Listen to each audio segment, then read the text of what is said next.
শুভ দুপুর বন্ধুরা। শীতের মানে রোদ্দুরে ছাদে বসে আজকে খেতে চলে এসেছি। যেহেতু আজকে ছাদে রান্না করেছি তোমরা তো দেখেছোই, তো আজকে আর খাবার দাবারগুলো কোনো কিছু নিচে টানিনি। ভাবলাম একেবারে খাওয়া দাওয়া করে তারপরে সব কিছু নিচে টেনে নিয়ে যাবো।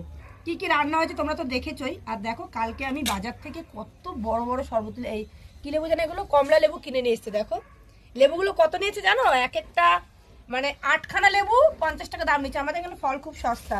আর এখানে তোমাদের দাদাভাই কিছু একটা নিয়ে এসছে, এই দেখো। এভাবে প্লেটে ঢালতে গেলে তো রস পড়ে যাবে গো। আমি ভাবলাম মনে হয় রস নেই, এতে তো অনেক রস। কি বড় বড় রসগোল্লা, এই দেখো গুড়ের রসগোল্লা এনেছে। তো যেহেতু তোমাদের দাদাভাই ক্যামেরা ধরছে, তো আমাকে আগে খাওয়া স্টার্ট করতে হবে, কিছু করার নেই। আমি ভাত বেড়ে বসে থাকতে পারি না। সকালবেলা যেহেতু আমি কিছু খাইনি, তো আমি কিন্তু খাওয়া স্টার্ট করব। তার আগে আমি পাতে দুটো ফুলকপি নেবো। ফুলকপি খেতে আমার ভীষণ ভালো লাগে। মাছের মাথার তরকারিটা হেভি হয়েছে।